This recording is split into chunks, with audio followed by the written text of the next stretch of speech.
بسم اللہ الرحمن الرحیم الحمد للہ رب العالمین والصلاة والسلام علی من کان نبیا وآدم بین الماء والطین والسلام علی آلہ الطیبین الطاہرین وأصحابه الهاديين المهديين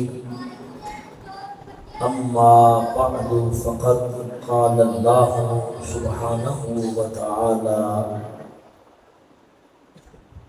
في كلامه المجيد وفرقانه الحميد وقوله الحق بسم الله الرحمن الرحيم تلك الرسل فضلنا بعضهم على بعض منهم من كلم الله ورفع بعضهم درجات صدق الله مولانا العظيم إن الله وملائكته يصلون على النبي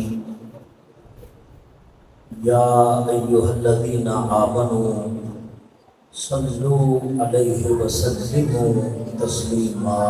درود پاک بآواز بلند الصلاۃ والسلام علیک یا سیدی یا رسول اللہ وعلی آلک واصحابک یا سیدی یا حبیب اللہ۔ الصلاۃ والسلام علیک یا سیدی یا رحمۃ للعالمین وعلى آلك وأصحابك يا سيدي يا شفيع المذنبين۔ سبحان ربك رب العزة عما يصفون وسلام على المرسلين والحمد لله رب العالمين۔ مسند صدارت پر تشریف فرما شبیہ حضور شیخ الحدیث رحمۃ اللہ علیہ وارث مسند حضور قبلہ شیخ الحدیث رحمۃ اللہ علیہ جانشین حضور قبلہ شیخ الحدیث رحمۃ اللہ علیہ، مناظرین مناظر، محقق ملت، استاد العلماء حضرت علامہ مولانا مفتی حافظ محمد شفقات احمد صاحب نقشبندی قادری دامت ظلہ، آپ اس عظیم باپ کے فرزند انجمن ہیں جن کی محنتوں کی بدولت علی پور چٹھا کے سنیوں کی نسلوں میں یا رسول اللہ کہنے والی اولاد پیدا ہوئی۔ ہم نے دور آخر میں قبلہ حضور شیخ الحدیث کی زیارت کی ہے۔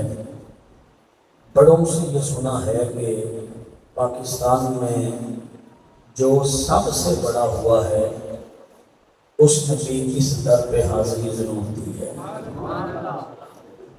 اللہ کریم آپ کی فیضان کا سلسلہ تا قیام قیامت جاری و ساری فرمائے اور شفیع حضور قبلہ شیخ الحدیث رحمۃ اللہ علیہ کو صحت و تندرستی کے ساتھ لمبی زندگی نصیب فرمائے، آسمان اہل سنت پر آپ کا سایہ دراز فرمائے۔ سفر رہتا ہے میرا ارد گرد، علی پور چٹھا کا نام جب بھی آتا ہے تو سب سے پہلے جس شخصیت کا پوچھا جاتا ہے وہ حضور قبلہ صاحب کی شخصیت ہے۔ اللہ کریم اس دعا کے ساتھ آپ آواز بلند آمین کہیے گا۔ اللہ کریم آپ کا سایہ ہمیشہ سلامت فرمائے اور ہمیں آپ کی قدر کرنے کی توفیق عطا فرمائے۔ رانا برادران نے یہ محفل سجائی ہے اور اس محفل میں محبان رسول علی پور چٹھا کے زیر اہتمام برادر اکبر جناب بھائی نبی احمد جنانی صاحب دامت ظلہ، برائے احسان ثواب جناب رانا نظر محمد صاحب مرحوم اور برائے احسان ثواب جناب رانا حاجی ظفر علی خان صاحب مرحوم یہ محفل مقدس سجائی گئی ہے جس میں آپ اور میں حاضر ہیں۔ اللہ کریم اپنی شان کے مطابق ہماری حاضری کو اپنی بارگاہ میں مقبول و منظور فرمائے۔ درود و سلام کا حضور سرور کونین صلی اللہ علیہ وآلہ وسلم تمام وظائف کا سردار وظیفہ ہے۔ حضور جان عالم شفیع معظم صلی اللہ علیہ وآلہ وسلم ارشاد فرماتے ہیں، امام عبد الرحمن سخاوی رحمۃ اللہ علیہ القول البدیع میں اس روایت کو نقل فرماتے ہیں، آپ کے اور میرے لاجپال آقا کریم صلی اللہ علیہ وآلہ وسلم نے ارشاد فرمایا، من صلی علیہ صلاۃ واحدۃ امر اللہ حافظہ اللہ یکتب علیہ ذنبا ثلاثۃ ایام۔ سبحان اللہ کہہ لیں، آپ نے خاموش ہیں، کہہ لیں ایک بار آقا فرماتے ہیں، جس نے مجھ پر عشق و محبت میں ڈوب کر ایک مرتبہ درود پاک پڑھا، امر اللہ حافظ، اللہ اس کے محافظ فرشتوں کو حکم دیتا ہے، اللہ یکتب علیہ ذنبا ثلاثۃ ایام، اللہ فرماتا ہے میرے فرشتوں، میرے بندے نے، میرے محبوب کے غلام نے عشق و مستی میں ڈوب کر عادتاً نہیں عبادتاً میرے محبوب پر درود پڑا ہے، اس کی برکت سے 3 دن تک اس بندے کا کوئی گناہ تحریر نہ کیا جائے۔ توجہ طلب بات یہ ہے، اگر درود و سلام کی برکت سے ایک بار پڑھنے کی وجہ سے بندے کو اتنا نوازا جاتا ہے، سوچ کے دیکھیں اگر بندے کا وظیفہ ہی درود و سلام بن جائے تو اللہ کتنا کرم فرمائے گا۔ اللہ کریم عمل کی توفیق عطا فرمائے۔ ارشاد ہو رہا ہے، تلک الرسل فضلنا بعضهم علی بعض، اللہ فرماتا ہے یہ جو سلسلہ رسالت ہے، فضلنا بعضهم علی بعض، ہم نے بعض رسولوں کو بعض پر فضیلت عطا فرمائی ہے، منہم من کلم اللہ، ہمارے رسولوں میں کوئی ایسا بھی شان والا رسول ہے جسے ہم نے اپنے کلام سے نوازا ہے، جس سے ہم نے کلام کیا۔ وَرَفَعَ بَعْضَهُمْ دَرَجَاتٍ، آپ توجہ فرمائیے گا، اور ہمارے رسولوں میں ایک رسول ایسا بھی ہے جسے ہم نے رسولوں پر درجوں بلندی عطا فرمائی ہے۔ عام لوگوں کی بات نہیں ہو رہی، صاحبان رسالت کی بات ہو رہی، اور اللہ فرما رہے ہیں ایک محبوب ایسا ہے وَرَفَعَ، بہت کثیرے کے ساتھ، جسے ہم نے ان سب رسولوں پر درجوں بلندی عطا فرمائی ہے۔ دنیا کچھ بھی کر لے، شان رسالت پڑھنے، لکھنے، سننے اور سنانے کے لیے جب تک تاجدار بریلی کا سہارا نہ لیا جائے بندہ سمجھ ہی نہیں سکتا مفاہیم قرآن کیا ہے۔ امام اہل سنت، مجدد دین و ملت، مجدد ملت حاضرہ، حجت اللہ قاہرہ، محدث کبیر، محدث عرب و عجم، کشتہ عشق رسالت، حامی سنت، ماہی بدعت، مقبول بارگاہ خدا، منظور بارگاہ مصطفیٰ، یعنی بریلی کے امام احمد رضا، سبحان اللہ کہیے نام اس بات۔ آپ نے فتاوی رضویہ شریف کی جلد نمبر 30 میں اس آیہ مبارکہ کے ضمن میں گفتگو فرمائی۔ آپ فرماتے ہیں پہلا سوال یہ ہے، اللہ رب العزت نے جہاں درجوں بلندی کا ذکر کیا ہے وہاں نام نہیں لیا کہ میں کس کی بات کر رہا ہوں، غور ہے، نام نہیں لیا۔ اگر اللہ کریم اس میں مبارک ذکر فرماتا ہر بندہ اس میں مبارک پڑھ کے سمجھ جاتا بات کس کی ہو رہی ہے۔ کیا وجہ ہے کہ کریم نے یہاں نام نہیں لیا کہ جس رسول کو میں نے تمام رسولوں پر درجوں بلند کیا ہے اس رسول کا نام کیا ہے؟ اب دیکھیے یہ تھانہ بھون کی سوچ نہیں، یہ سہارنپور کی سوچ نہیں، یہ عشق رسول سے پر احمد رضا کا عقیدہ ہے۔ وہ تحریر فرماتے ہیں، کیا فرماتے ہیں؟ اور اس مسئلے خوبصورت میں جہاں اتنی قدر شخصیت مسند صدارت پر تشریف فرما ہو، بات کرنے کا اپنا ہی لطف ہوتا ہے۔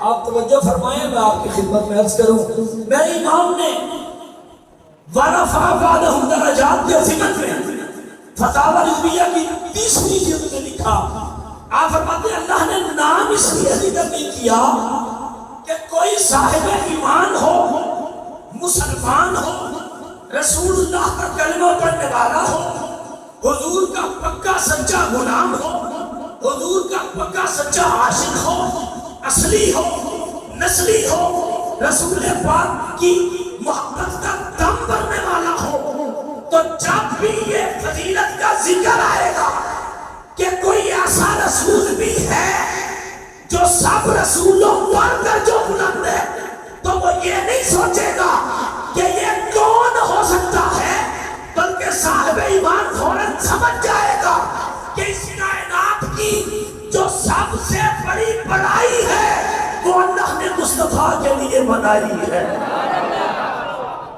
نام ذکر کرنے کی ضرورت ہی نہیں، جس کے دل میں اس کے محمد مصطفیٰ موجود ہے، سامنا کرتے ذرا، وہ بغیر نام لیے یہ جان جائے گا کہ جب رسولوں پر برتری کی بات ہو رہی ہے، جب انبیاء پر فضیلت کی بات ہو رہی ہے، تو پھر یہ اور کوئی نہیں ہو سکتا، یہ وہی ہو سکتا ہے جسے اللہ نے وجہ تخلیق کائنات بنا کے بھیجا۔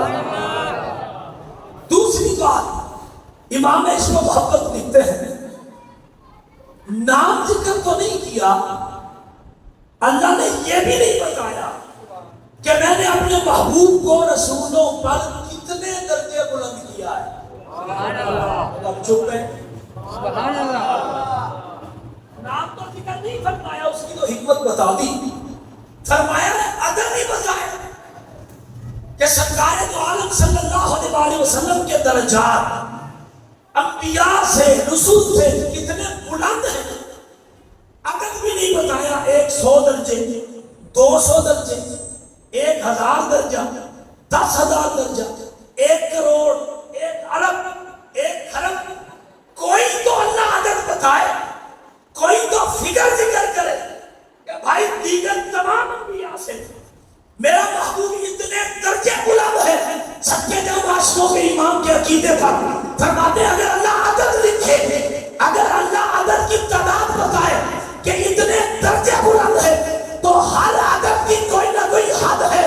100 لکھے تو 100 کی حد ہے، 1000 بتائے تو 1000 کی حد ہے، لاکھ بتائے تو لاکھ کی حد ہے، کروڑ بتائے تو کروڑ کی حد ہے، اربوں بتائے تو اربوں کی حد ہے، کھربوں بتائے تو کھربوں کی حد ہے۔ اللہ عدد نہ بتا کے یہ بتا رہا ہے محلہ حیدرآباد والوں کہ اگر میں عدد بتاؤں تو اس قرآن پڑھنے والا یہ نتیجہ اخذ کرے کہ مصطفیٰ کی ذات درجوں بلند تو ہے، مگر مصطفیٰ کی بلندی کی کوئی نہ کوئی تو حد ہے۔ فرماتے کائنات میں اللہ نے وہ عدد بنایا ہی نہیں ہے جو مصطفیٰ کے درجات کو بیان کر سکے، بلکہ جہاں کائنات کی گنتیاں مکمل ہو کے دم توڑ جاتی ہیں، مصطفیٰ کی نالین کو چومنے والا غبار وہاں سے اوپر عروج کرتا ہوا نظر آتا ہے۔ نعرہ تکبیر، نعرہ رسالت، نعرہ رسالت، نعرہ تحقیق، نعرہ حیدری، علماء حق اہل سنت، مسلک حق اہل سنت کا جمع۔ یہ رضا کے نیزے کی بات ہے جو عدو کے سینے میں گار ہے۔ کوئی ایسا، میں کہتا ہوں پڑھنا اور بیان کرنا تو بڑے دور کی بات ہے، میں بڑے ذمہ دار اسٹیج پر قبلہ کی موجودگی میں ایک فکرہ امام اہل سنت کا جو آپ نے اس میں اس پورے عقیدے کو بیان کیا۔ آپ نے لکھا کہ سرکار دو عالم صلی اللہ علیہ وسلم کی جو خصوصیات ہیں، حضور کی جو بلندی ہے، اس پر فکرہ دیکھیے جب بھائی امام اہل سنت کا۔ آپ فرماتے ہیں لا مقصور لا محصور. آپ سبحان اللہ کیا کے پاس یہ اللہ حضرت کا کمال ہے. سمجھ آئے نہ آئے لطف ضرور آتا ہے فکر. لا مقصور فرماتے ہیں کیا پوچھتے ہو خصوصیات مصطفیٰ کیا ہے؟ لا مقصور ہے لا محصور ہے. کیا مطلب؟ فرمایا اگر کوئی کام کرنا چاہے مصطفیٰ کی فضیلتوں کو تو اللہ نے لاک کیا ہے. لا مقصور پوری کائنات مل جائے مصطفیٰ کی خصوصیات میں نہ کمی کر سکتی ہے. اور لا محصور ہے اگر پوری کائنات مل کے گننا چاہے تو مصطفیٰ کی فضیلتیں گننے میں بھی نہیں آ سکتی. نہ کمی ہو سکتی ہے نہ گننے میں آ سکتی ہے. اب میں یہاں پر ایک جملہ کہنا چاہتا ہوں. جنہوں نے زندگی میں ہمارے مخالفین میں دیگر مسالک سے تعلق رکھنے والوں نے جن کے بارے میں میرے امام نے لکھا آنکھ والا تیرے جوبن کا تماشا دیکھے دیدہ دور کو کیا نظر آئے انے نو کی پتہ عظمت مصطفیٰ کی ہے.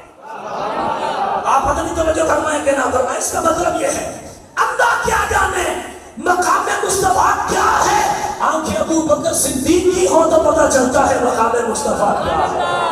آنکھیں عمر فاروق کی ہو تو پتہ چلتا ہے مقام مصطفیٰ کیا ہے. ارے آنکھیں ذوالنورین کی ہو تو پتہ چلتا ہے مقام مصطفیٰ کیا ہے.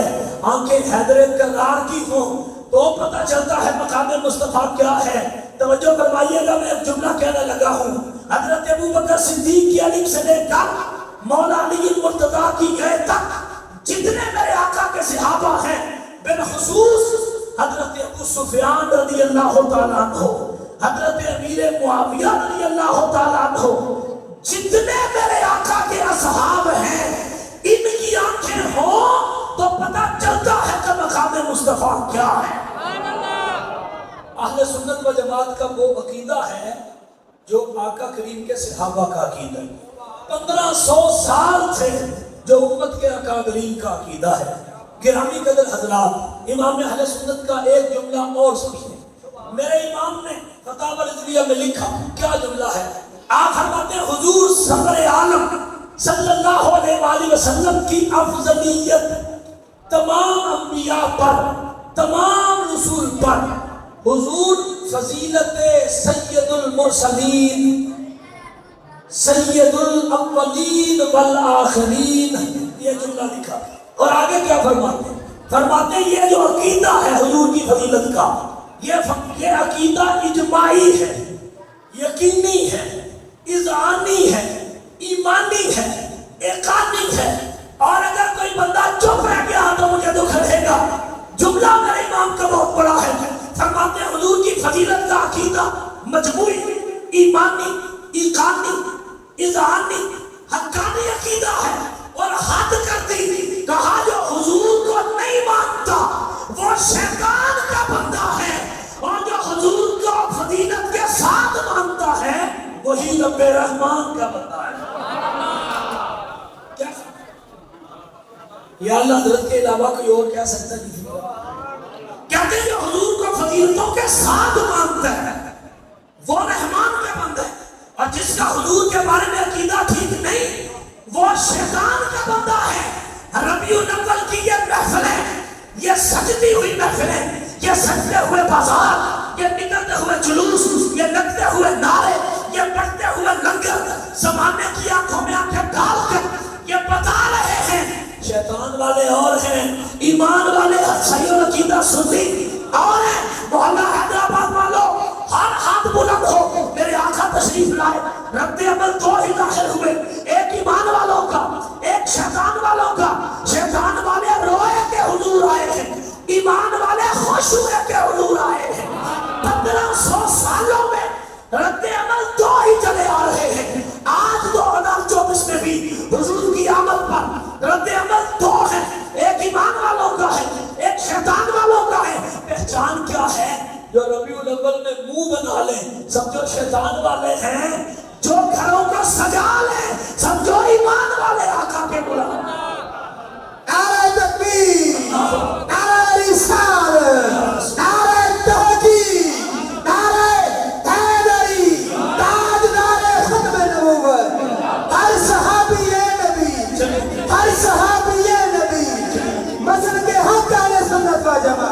ہوں گا. چند مثالیں سماعت فرمائیں, انتہائی توجہ چاہتا ہوں میں. پہلے نبی جنہیں انسانیت کی ہدایت کے لیے اللہ نے اس دنیا میں بھیجا, حضرت آدم صفی اللہ علیہ نبینا علیہ الصلوۃ والسلام. خلقت میں پہلے نبی نہیں, توجہ فرما رہے ہیں, اس دنیا میں تشریف لانے کے لحاظ سے پہلے نبی ہیں. اہل سنت کا عقیدہ ہے بننے میں بھی سب سے پہلے حضور نبی ہیں. سبحان اللہ کے اب قبلہ کی صدارت ہوگی تو باتیں والا حضرت کی ہوگی نا. آپ بولتے ہیں توجہ فرماتے جائیں گا. حضرت آدم علیہ نبینا علیہ الصلوۃ والسلام, آپ کی خصوصیت کیا ہے؟ آپ کی خصوصیات میں سے ایک خصوصیت یہ ہے, اللہ نے آپ کو مسجود ملائک بنایا. کیا مطلب؟ اللہ نے حضرت آدم علیہ السلام کو بنا کے فرشتوں کو حکم دیتا کہ اے فرشتوں, میرے خلیفہ میرے نائب آدم کو سجدہ کرو. فسجد الملائکۃ کلھم اجمعون, قرآن کہتا ہے تمام فرشتوں نے حضرت آدم علیہ السلام کو سجدہ کیا. مسجود ملائک ہونا, فرشتوں سے سجدہ کروانا, یہ حضرت آدم علیہ السلام کی خصوصیت ہے. امام لبھانی حجت اللہ علی العالمین میں اس خصوصیت پر بحث کرتے ہوئے امام لبھانی رحمت اللہ علیہ نے کمال کی. کہتے ہیں یہ خصوصیت آدم ہے کہ فرشتوں نے حضرت آدم کو سجدہ کیا. کہتے ہیں یہ الگ بات ہے کہ وجود آدم کو سجدہ پیکر آدم کی وجہ سے نہیں ہوا, نور محمد مصطفیٰ کی وجہ سے ہوا. یہ الگ بات ہے, لیکن اس سے آگے جانا ہے. ہم نے حضرت آدم علیہ السلام کو پیکر بنا کے اللہ نے فرشتوں سے کہا کہ میرے نائب میرے خلیفہ حضرت آدم کو سجدہ کرو. امام لبھانی کہتے ہیں بہت بڑی فضیلت ہے, بہت بڑی خصوصیت ہے, لیکن کہتے ہیں غور کرو, فرشتوں نے تو سجدہ کیا ہے مگر خود خالق تو اس سجدے میں شامل نہیں ہے نا. وہ تو خود مسجود نہیں, مسجود ہے میرا اللہ, پوری کائنات اسے سجدہ کر رہی ہے. لیکن آدم علیہ السلام کو تو سجدہ فرشتوں نے کیا نا. اس سجدے میں اللہ کی ذات تو شامل نہیں ہے, مسجود ملائک ہے حضرت آدم, اور ملائکہ بھی اللہ کی مخلوق ہے. انتہائی توجہ, کہتے ہیں بہت بڑی خصوصیت ہے, فرشتوں نے حضرت آدم کو سجدہ کیا ہے. اس کے علاوہ ذات خدا بندی تو اس سجدے میں شامل نہیں کہ اس کی شان ہی نہیں ہے, ساری کائنات اسے سجدہ کرتی ہے. کہتے ہیں خصوصیت مصطفیٰ کیا ہے کہ اللہ رب العزت نے قرآن کریم میں ارشاد فرمایا ان اللہ و ملائکتہ یصلون علی النبی یا ایھا الذین آمنوا صلوا علیہ وسلموا تسلیما.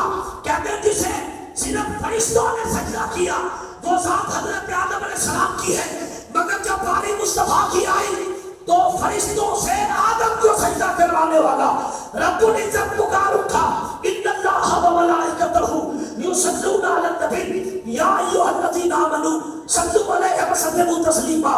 بے شک اللہ اور اس کے فرشتے درود بھیجتے ہیں حضور نبی کریم صلی اللہ علیہ وسلم پر. اے ایمان والو, تم بھی اپنے آقا پر درود و سلام بھیجو. کہتے ہیں فرشتوں کو سجدہ کروایا, یہ آدم کی خصوصیت ہے, خود بھی درود بھیج رہا ہے, فرشتے بھی درود بھیج رہے ہیں, یہ محمد مصطفیٰ کی خصوصیت ہے. ایک جملہ اس سے آگے پڑھ کے امام لبھانی نے لکھا, کہتے ہیں آدم علیہ السلام کو سجدہ صرف ایک بار ہوا ہے, دوبارہ نہیں ہوا, صرف ایک بار. اس کے بعد کبھی فرشتوں نے حضرت آدم کو سجدہ نہیں کیا, بس صرف ایک بار. اس کی وجہ بھی حضور کا نور ہے. کہتے ہیں یہاں درود ایک بار نہیں ہے, فرما رہے ہیں یہاں درود ایک بار نہیں, اللہ بھی اس کے فرشتے بھی ایمان والے بھی بھیج رہے ہیں درود حضور صدر کائنات کی ذات اقدس پر. اس کا مطلب یہ ہے جسے ایک بار سجدہ ہو وہ نبی اور ہے, جس پر ہر لمحہ درود بھیجا جائے محمد مصطفیٰ کی ذات اور. حضرت داؤد علیہ السلام خلیفۃ اللہ رب العزت کے بڑے جلیل القدر نبی، اللہ نے بڑی شان اور بڑی عظمتیں عطا فرمائی حضرت داؤد کو۔ کیسی شان ہے حضرت داؤد کی؟ اللہ فرماتا ہے وَعَلَنَّا لَهُ الْحَدِيدَ، ہم نے حضرت داؤد کے ہاتھوں میں لوہا نرم کر دیا۔ حضرت داؤد علیہ السلام اپنے ہاتھوں میں لوہا لیتے، اس کے پیچھے پوری تاریخ ہے۔ روزانہ اپنے گھر سے باہر نکلتے تھے، جو بندہ ملتا اس سے پوچھتے داؤد کیسا بندہ؟ بندہ تعریف کرتا، اللہ کا شکر ادا کرتا۔ ایک بار اللہ نے ایک فرشتہ بھیج دیا مثل بشر بنا کے کہ میرے داؤد سے تم ملو۔ ملے، پوچھتے ہیں داؤد کیسا بندہ ہے؟ اس نے کہا بندہ تو بہت اچھا، اللہ کا برگزیدہ بندہ ہے، لیکن ایک بات ہے، اگر وہ بھی ہوتی تو کیا بات ہے؟ وہ کیا بات ہے؟ لگے کہ وہ بیت المال سے اپنے گھر کا نظام چلاتے ہیں، خود کوئی کاروبار نہیں کرتے ہیں۔ یہ بات سنی تو اللہ سے دعا کی، یا اللہ میرے لیے کوئی سبب پیدا فرما کہ میں خود اپنے ہاتھوں سے کوئی کام کروں اور اس آمدنی سے اپنا گھر بار چلاؤں۔ پھر اللہ نے حضرت داؤد علیہ السلام کے ہاتھوں میں یہ کمال پیدا کیا کہ بغیر بھٹی میں پگھلائے، بغیر ہتھوڑے مارے، ٹھوس اور سخت لوہا جیسے چاہتے تھے موم کی طرح موڑ لیتے۔ یہ کمال حضرت داؤد کو اللہ نے عطا کی۔ اب یہ کتنی بڑی خصوصیت ہے کہ بغیر بھٹی میں سلکھائے، بغیر اس کو ہتھوڑے مارے، صرف ہاتھوں سے جس طرح چاہتے ویسے موڑتے۔ زرہ سازی کا علم اللہ نے عطا فرمایا، 4000 درہم میں زرہ بکتی، وہ بیچتے اور اپنے گھر کا نظام چلاتے۔ کتنی بڑی بات ہے۔ لیکن آئیے تاجدار بریلی کا قلم دیکھیے، آپ فرماتے ہیں بڑی فضیلت ہے حضرت داؤد علیہ السلام کی کہ ہاتھوں میں لوہا نرم ہوا، لیکن کہتے ہیں بندہ نواز ذرا ذہن پہ زور ڈال اور غور کر کہ لوہے میں نرم ہونے کی صلاحیت موجود ہے۔ اللہ نے لوہے کے اندر نرم ہونے کی صلاحیت رکھی ہے۔ لوہا آگ میں جائے گا، پھر ہتھوڑا مارا جائے گا، نرم ہوگا، جیسے چاہے ویسے اس کی صورت بنا لی جائے۔ کہتے ہیں جب نرم ہونے کی صلاحیت موجود ہے، آگ نے نرم کیا تو کیا ہے، حضرت داؤد کی آنکھوں نے نرم کیا تو کیا ہے۔ لوہے کے اندر نرم ہونے کی صلاحیت موجود ہے، اس لیے نرم ہوتا ہے۔ لیکن کہتے ہیں شان مصطفیٰ دیکھو، عظمت مصطفیٰ دیکھو، رفعت مصطفیٰ دیکھو، مقام مصطفیٰ دیکھو۔ لوہے میں نرم ہونے کی صلاحیت تھی لہذا نرم ہوا۔ کہتے ہیں دنیا کے کسی پتھر میں نرم ہونے کی صلاحیت موجود نہیں ہے، مگر کمال مصطفیٰ دیکھو، ہاتھ نہیں جس پتھر پہ میرے کریم نے قدم رکھا ہے، ریت کی طرح مصطفیٰ کے قدموں میں پتھر نرم ہو گئے۔ وہ خصوصیت حضرت داؤد کی جس میں نرم ہونے کی صلاحیت ہے، وہ لوہا نرم ہوا، پتھر میں تو نرم ہونے کی صلاحیت موجود نہیں۔ حضرت اکرمہ رضی اللہ تعالیٰ عنہ، میرے آقا کے جلیل القدر صحابی، حضور نبی عالم صلی اللہ علیہ وآلہ وسلم ایک ندی کے کنارے تشریف فرما ہے۔ نوح علیہ السلام کی کشتی پانی پر ٹھہری نہیں۔ میرے امام نے کہا کشتی کا کام ہی پانی پہ ٹھہرنا ہے، کشتی رہتی پانی میں ہے، مصطفیٰ کا کمال کیا ہے؟ کہتے ہیں ندی کنارے حضور تشریف فرمائے، حضرت اکرمہ وہاں ہے، ابھی قبول اسلام نہیں کیا۔ عرض کرتے ہیں محمد صلی اللہ علیہ وسلم، ندی کے اس پار وہ پتھر جو آپ کو نظر آ رہا ہے، اگر وہ پتھر وہاں سے چلے، خود کو ندی میں ڈالے، بغیر ڈوبے تیرتا ہوا اتنا وزنی پتھر اس کنارے پر آئے، پھر آ کے آپ کی رسالت کی گواہی دے، پھر میں مانوں گا کہ آپ رسول ہیں۔ جملہ دیکھیے، میرے آقا فرماتے ہیں اکرمہ کائنات کی ہر چیز جانتی ہے میں اللہ کا رسول ہوں، میں بلاؤں گا تو ضرور آئے گی، لیکن تم اسے کہو کہ تمہیں اللہ کا رسول بلا رہا ہے۔ اے حجر، اے پتھر، تجھے اللہ کا رسول بلا رہا ہے۔ میں کہنا چاہوں گا پتھروں کے بھی کان ہوتے ہیں، پتھر بھی ادراک رکھتے ہیں، پتھر سنتے ہیں، آپ کی نہیں سنتے، میری نہیں سنتے. یہ کمال مصطفیٰ ہے. میرا نبی سنانا چاہے تو پتھر بھی سنتے ہیں. کیا کمال کی بات ہے. جو پتھروں کو سنا دیتا ہے وہ علی پور چٹھا کے غلاموں کا درود مدینے میں بیٹھ کے نہیں سن سکتا. فرمایا میں کہوں تو آئے گا ہی آئے گا. کمال تو یہ ہے پیغام تم دو، میسج تم دو، آواز تم دو. اے اگر تمہیں اللہ کے رسول بلا رہے ہیں، اکرما نے آواز دی، پتھر جھومتا ہوا ندی میں خود کو گراتا ہے اور پتھر پانی کے اوپر تیرتا ہوا. کہتے ہیں جس کی کشتی تیرتی رہی وہ نوح ہے. جو پتھر کو پانی میں تیرا دے اسے محمد مصطفیٰ کہا جاتا ہے. پتھر پانی میں تیرتا ہوا بغیر ڈوبے آیا اور بغیر ڈوبے میرے آقا کی رسالت کی گواہی دی اور گواہی دے کے واپس پلٹ گیا اپنے مقام پر.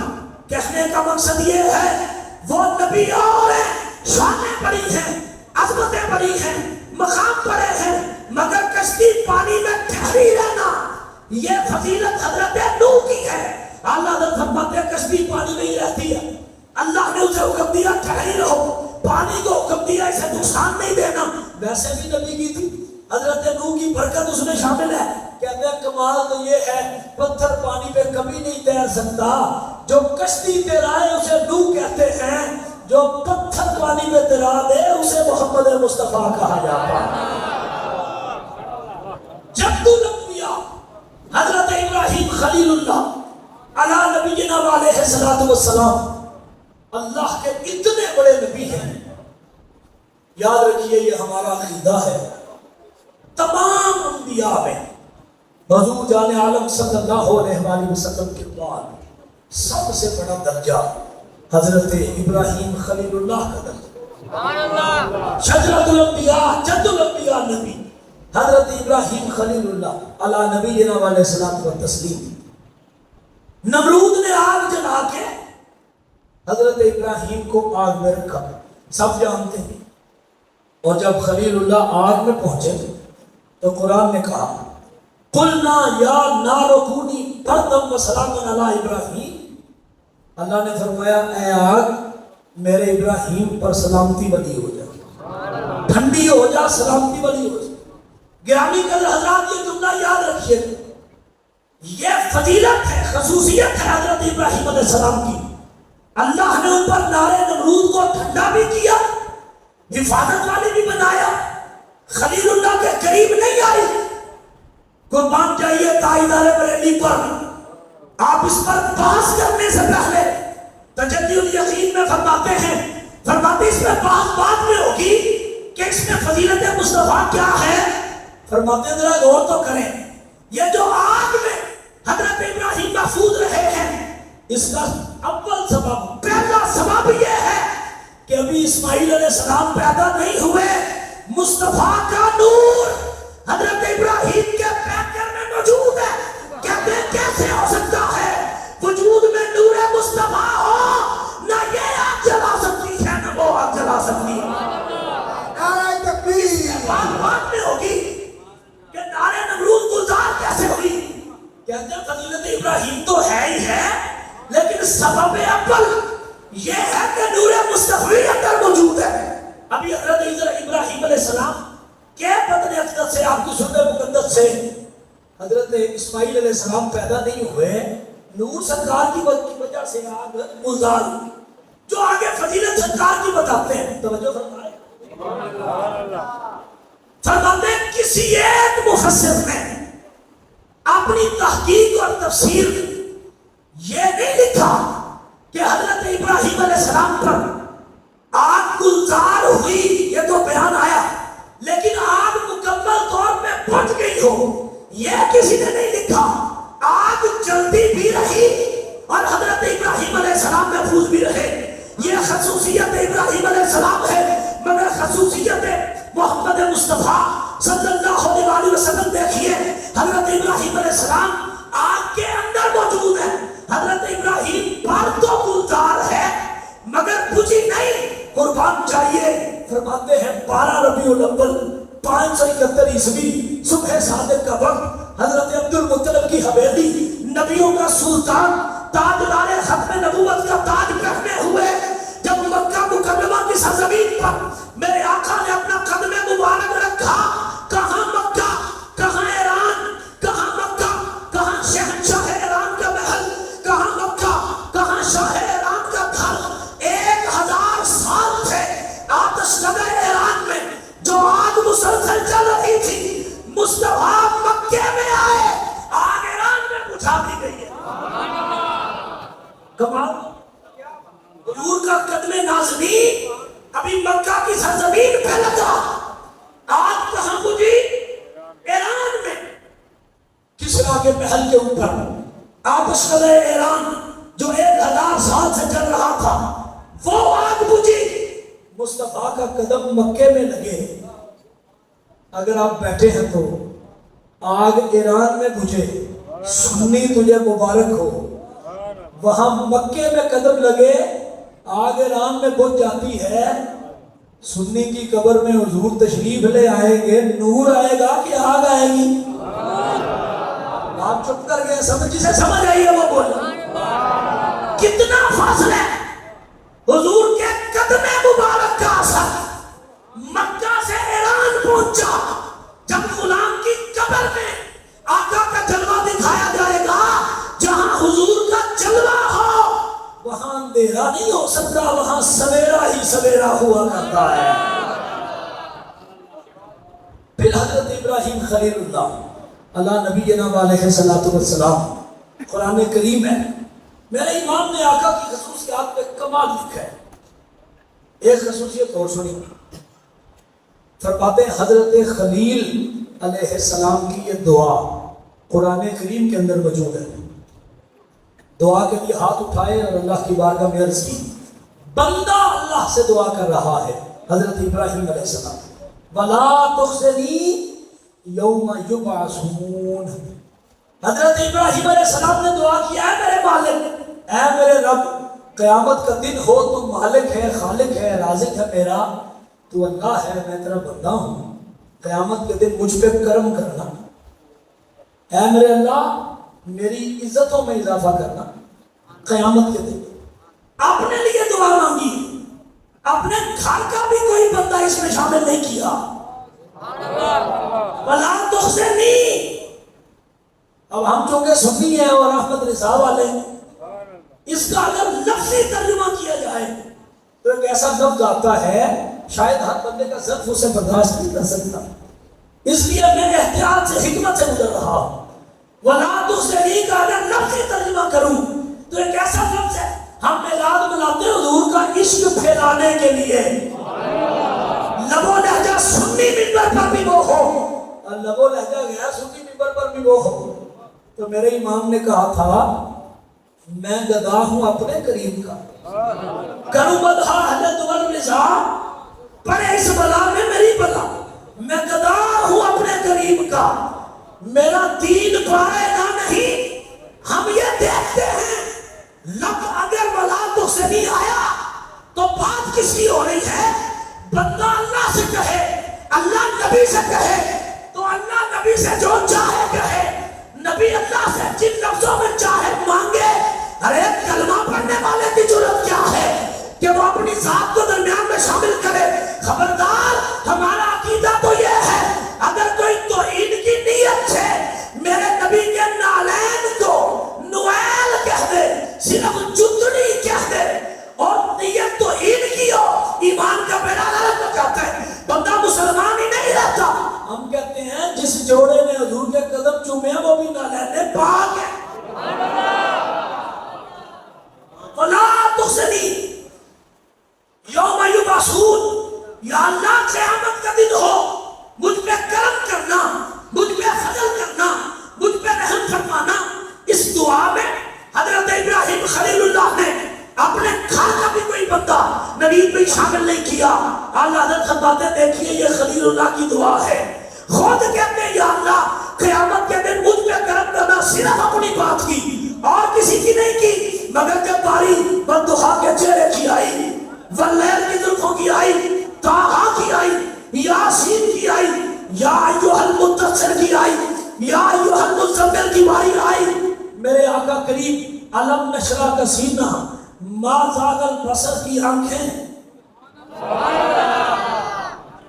میرے آقا کریم صلی اللہ علیہ وآلہ وسلم کی ذات اقدس سے اللہ کو اتنا پیار ہے، وہاں ابراہیم خود کہہ رہے ہیں یا اللہ قیامت کا دن ہو مجھ پہ کرم کرنا، اور یہاں مصطفیٰ کے لیے اللہ کہہ رہا ہے یوم لا یخزی اللہ النبی والذین آمنوا معہ، سنی مزاج بندہ اٹھ گیا سنے میری، اوتھے ابراہیم علیہ پنجابی تاکہ سمجھا سکا، اوتھے ابراہیم علیہ السلام آکھیا یا اللہ صرف میرے بھی کرم کرتے، قیامت والے دن کا میں راضیاں تیرے تھے، تیرا بندہ جو ہویا، مگر جب مصطفیٰ دی باری آئی، مصطفیٰ نہیں آکھیا، اللہ آکھیا قیامت دا دن ہو دینے جدن میں مصطفیٰ دے بھی کرم کرانگا، تے مصطفیٰ دی وجہ تو جیڑا جیڑا مصطفیٰ دا غلام ہے ان کا بھی کرم ہو جائے۔ نعرہ تکبیر، نعرہ رسالت، نعرہ تحقیق، نعرہ حیدری، بچہ کے حق اہل سنت، علماء حق اہل سنت۔ توجہ ہے جی دانی گرامی کو، ایک بار بابا سے پڑھا سبحان اللہ کہا، قرآن کہتا ہے قیامت کا دن 50,000 سال کا دن ہے، مقدارہ 50 الف سنہ، تو سوال یہ ہے کون کہہ کے فیکون تک کے مرحلے پر پہنچتے ہوئے کائنات بنا دینے والا رب 50,000 سال میں صرف اپنے بندے سے حساب لے گا؟ اس کے لیے تو معاملہ کون اور فیکون کی بات ہے کوئی دنیا میں بنا تفریق کے مسئلہ کو مذہب کوئی دکھائیں جو اس آیت کی تشریح کرے اور تشریح میں عشق مصطفیٰ جھلک رہا، کوئی جو اس آیت کو کھولے نبی کے لیے عقیدہ واضح ہو رہا ہو، کوئی ہے جو عشق مصطفیٰ سے قلم اٹھا کے بتائے کہ قیامت کا دن 50,000 سال کا بنانے کی کیا ضرورت ہے، بتایا تو سنی نے، بتایا تو نبی کے سچے غلام نے، کس نے؟ حکیم الامت مفتی احمد یار خان نعیمی بدایونی گجراتی رحمت اللہ علیہ، آپ سے پوچھا گیا قیامت کا دن میرات المناجی شرح مشکات المصابی، آپ سے پوچھا گیا حضور اللہ نے قیامت کا دن 50,000 سال کا کیوں رکھا، صرف حساب کے لیے؟ سنی ماں کا جنا پتر سی، انہوں نے آکھیا دھیان کری میں جواب دے لگا، انہوں نے آکھیا قیامت کا دن ہے تو 50,000 سال کا دن، لیکن ہوگا کیا قیامت کے دن میں؟ اتنا لمبا دن اللہ نے بنایا کیوں ہے؟ فرماتے ہیں 49,999، آپ سبحان اللہ کہیں تو میں بیان کروں، 49,999 سال 11 مہینے 29 دن تے 19 گھنٹے، سنی بولے ہو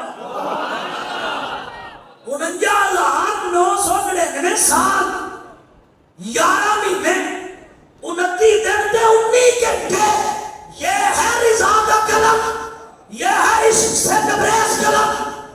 حضور حکیم الامت نے کہا کی پوچھ دے کیوں ہیں، انہوں نے کہا 49,999 سال 11 مہینے تے 29 دن رب اپنے محبوب کو مقام مصطفیٰ پر بٹھا کے محبوب کا جلوہ دکھا کے پوری کائنات کو قیامت کے مجمع میں کھڑا کر کے اللہ آکھے گا پہلو دے دنیا دے میرے نبی دی فضیلت دے جلسے تو سردے سو، آج قیامت بھی مصطفیٰ دی عظمت کا جلسہ بنا دیتا گیا ہے۔ یہاں میں توصیف کر رہا ہوں اور میری زبان خوشبودار ہو رہی ہے، آپ سن رہے ہیں، آپ کی سماعت خوشبودار ہو رہی ہے، ہماری دنیا اور آخرت تبدیل ہو رہی ہے، اندھیرے سے سویرا ہو رہا ہے، اندھیرے سے نور کی طرف جا رہے ہیں۔ وہاں کون آقا کی توصیف کرے گا؟ کہیں آدم صفی اللہ، کہیں نوح نجی اللہ، کہیں ابراہیم خلیل اللہ، کبھی اسماعیل ذبیح اللہ، کبھی حضرت داؤد خلیفۃ اللہ، کبھی حضرت موسیٰ کریم اللہ، کبھی حضرت عیسیٰ روح اللہ، انبیاء، رسول، پیغمبر، ائمہ، اولیاء کیا کریں گے قیامت کے دن؟ یہی کام کریں گے، سیدھے لفظ کہہ دیا اللہ حضور دے میلاد دی محفل سجا لے گا کیا فقط اتنا سبب ہے انعقاد بزم محشر کا کہ ان کی شان محبوبی دکھائی جانے والی ہے. آخری بات یار لوگوں کی بھی کیا بات ہے. ہمارے نوجوان اکثر سوال کرنے کے لیے ہی علماء اہل سنت کے پاس تشریف لاتے ہیں. کبھی ایسا نہیں ہوا کہ پلٹ کے ہمارے سنی نوجوان نے بھی کوئی سوال کر دیا ہو. تو ربیع الاول کے مہینے میں کئی سوال آتے ہیں. ایک سوال ان میں سے یہ ہے، کہتے ہیں جی آپ قرآن میں میلاد لفظ لکھا ہوا دکھا دیں تو آپ اکیلے مناتے ہیں، اگر آپ لکھا ہوا دکھا دیں تو ہم آپ کے ساتھ مل کے حضور کا میلاد منائیں گے. اب سوال تو بڑا چھپتا ہے، جب آ کے پوچھتے ہیں تو پھر آگے جو حالات ہوتے ہیں وہ آپ جانتے ہیں، قبلہ بھی مجھ سے بہتر جانتے ہیں. اب سوال یہ ہے، یہ تو بات ٹھیک ہے کہ پورے قرآن میں لفظ میلاد یہ تو کہیں نہیں لکھا ہوا. اب اس کا جواب بھی تو دیں. جواباً ہم یہ عرض کرتے ہیں کہ لا، اگر قرآن میں لفظ میلاد نہیں لکھا ہوا تو کوئی بندہ خود کو اہل حدیث کہے، دیوبندی کہے، کچھ بھی کہے، سارے مل کے بیٹھے نا جی پوری دنیا کے اور قرآن سے لفظ توحید نکال دیں. آپ نے کیا سنا ہے؟ جنہوں سمجھ آئیے سبحان اللہ. ہم سے سوال ہے لفظ میلاد دکھا دیں، آپ لفظ توحید دکھائیں. اللہ کے رسالت سے پہلے جو عقیدہ ہے، عقیدہ توحید ارکان اسلام میں پہلا کرنا ہے نا. کوئی لفظ توحید دکھائے قرآن کریم کے اندر لفظ توحید کہاں ہے تو آپ کہیں گے میری صاحب خطابت کے جوش میں ایسی جملے فکرے نہ کستے جائیں. لفظ توحید تو قرآن میں نہیں ہے، لیکن توحید کا مطلب یہ ہے اللہ کی بڑائی، اللہ کا ایک ہونا، اللہ کا واحد یکتا ہونا، احد و صمد ہونا. تو آئیے ہم قرآن کی 20 آیات پڑھتے ہیں. قل هو اللہ احد، توحید نہیں تو اور کیا ہے؟ الحمدللہ رب العالمین، توحید نہیں تو اور کیا ہے؟ ان اللہ علیم بذات الصدور، توحید نہیں تو اور کیا ہے؟ اللہ لا الہ الا هو الحی القیوم، توحید نہیں تو اور کیا ہے؟ ان اللہ هو الرزاق، توحید نہیں تو اور کیا ہے؟ ذو القوۃ المتین، توحید نہیں تو اور کیا ہے؟ واللہ خیر الرازقین، توحید نہیں تو اور کیا ہے؟ تو ہم کہیں گے صاحب یہی تو بات ہے. لفظ توحید تو قرآن میں نہیں ہے، لیکن اس کا جو معنی ہے، جو مفہوم ہے، اس سے تو قرآن بڑا ہے. جیسے آپ نے اتنی آیتیں پڑھ کے بتایا یہ توحید نہیں تو اور کیا ہے. اب آئیے ذرا سنیے، ہمار صلی اللہ علیہ رحمت للعالمین، یہ میلاد نہیں تو اور کیا ہے؟ آپ کی مہربانی ذرا میرے ساتھ چلیے گا. تاہا میلاد نہیں تو کیا ہے؟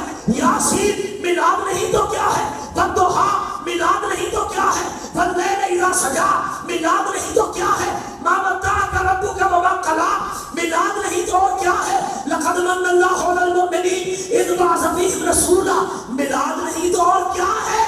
یا ایھا الذین آمنوا صلوا علیہ وسلموا تسلیما میلاد نہیں تو اور کیا ہے؟ لقد جاءکم رسول من انفسکم عزیز علیہ ما عنتم حریص علیکم بالمؤمنین رؤوف رحیم. یہ میلاد نہیں تو اور کیا ہے؟ آپ چپ کر گئے ہیں کہ قل ان صلاتي ونسكي ومحياي ومماتي لله رب العالمین. میلاد نہیں تو اور کیا ہے؟ انا اول المؤمنین. میلاد نہیں تو اور کیا ہے؟ انا اول المسلمین. میلاد نہیں تو اور کیا ہے؟ ارے بغض کی اہمیت اتار کے دیکھو، جیسے پورا قرآن اللہ کی توحید سے بھرا ہوا ہے ویسے پورا قرآن مصطفیٰ کے میلاد کے تذکروں سے بھرا ہوا ہے. انجمن محبان رسول کو اللہ کریم دن دگنی رات چگنی ترقی نصیب فرمائے. دوران گفتگو کوئی ایسا لفظ میری زبان سے نکلا ہو جو گفتگو کے شایان شان نہ ہو، اللہ کی بارگاہ میں توبہ کا طلبگار ہو، معافی کا خواستگار ہو. بارے دیگر اس دعا کے ساتھ کہ رب العزت حضور شبیہ حضور شیخ الحدیث رحمۃ اللہ علیہ قبلہ مفتی صاحب کا سایہ ہمارے سروں پر ہمیشہ صحت کے ساتھ دراز فرمائے اور آپ کی قدر کرنے کی توفیق عطا فرمائے. اہل سنت و جماعت کو علی پور چٹھم آپ کی سرپرستی میں اتحاد نصیب فرمائے اور ہم سب کو عقیدہ اہل سنت و جماعت حنفی بریلوی مسلک اعلیٰ حضرت پر زندہ رہنے، اسی پر ایمان کی حالت میں موت نصیب فرمائے. دونوں ہاتھ بلند کر کے ایک نعرہ آپ نے لگانا ہے، تاجدار ختم نبوت، تاجدار ختم نبوت، بابا کے بلند تاجدار ختم نبوت، آخر دعوانا